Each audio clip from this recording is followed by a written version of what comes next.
اب اس مہینے کے فضائل کیا ہیں، اس کی خصوصیات کیا ہیں؟ تو سب سے پہلی فضیلت اور سب سے پہلی خصوصیت یہ ہے، قرآن پاک میں اللہ تبارک و تعالیٰ فرماتے ہیں شہر رمضان الذی انزل فیہ القرآن، کہ رمضان کے مہینے کی پہلی خصوصیت، رمضان کے مہینے کی پہلی فضیلت یہ ہے کہ اللہ تبارک و تعالیٰ نے اس مہینے میں قرآن پاک کو اتارا ہے۔ اور صرف قرآن پاک کو نہیں اتارا ہے، کتب احادیث سے پتہ چلتا ہے کہ ساری آسمانی کتابیں اور صحائف وہ بھی اسی مہینے میں اترے ہیں۔ تو پہلی خصوصیت اس کی یہ ہے۔ دوسری خصوصیت اس کی یہ ہے کہ صحیح بخاری میں حدیث آتی ہے کہ فتحت ابواب الجنہ، کہ اس مہینے میں جنت کے دروازے کھول دیے جاتے ہیں۔ اور بخاری ہی کی دوسری روایت میں ہے غلقت ابواب جہنم، کہ جہنم کے دروازے بند کر دیے جاتے ہیں۔ وسلسلت الشیاطین، اور ایسے شیاطین کو قید کر دیا جاتا ہے تاکہ وہ بندوں کے روزوں کو خراب نہ کرے۔ اور صحیح مسلم کی ایک حدیث میں آتا ہے فتحت ابواب الرحمہ، کہ اس میں رحمت کے دروازے کھول دیے جاتے ہیں۔ اللہ تبارک و تعالیٰ کی ایسی وسیع رحمت کا نزول اس مہینے میں ہوتا ہے، ایسا باقی کسی مہینے میں نہیں ہوتا ہے۔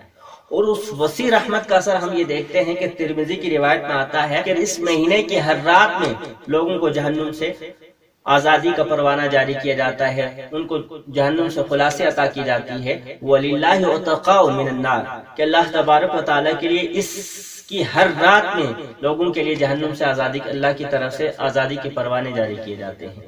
اور ایسے ہی مستند احمد کی ایک روایت میں ہے لِكُلِّ عَبْدٍ دَعْوَةٌ مُسْتَجَابَةٌ، ہر بندے کی اس مہینے میں اللہ تبارک و تعالیٰ کی طرف سے دعا قبول ہوتی ہے۔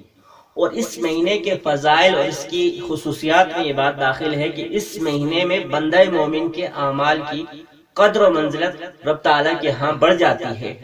اور پھر حدیث میں آتا ہے کہ اس میں ایک رات اللہ نے رکھی ہے جسے لیلۃ القدر کہا جاتا ہے، اور اس کے متعلق فرمایا کہ لیلۃ القدر خیر من الف شہر، کہ یہ لیلۃ القدر ایک رات کی عبادت یہ 1000 مہینوں کی عبادت سے بہتر ہے۔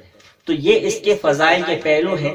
اسی وجہ سے روایات میں آتا ہے، سنن نسائی میں بھی ہے، مصنف ابن ابی شیبہ کی ایک روایت میں ہے کہ اس مہینے کو سید الشہور کہا گیا ہے، یعنی یہ سارے مہینوں کا سردار ہے۔ جیسے دنوں میں جمعے والے دن کو سارے دنوں کا سردار بنایا گیا ہے، ایسے ہی مہینوں میں رمضان کے مہینے کو سارے مہینوں کا سردار بنایا گیا ہے۔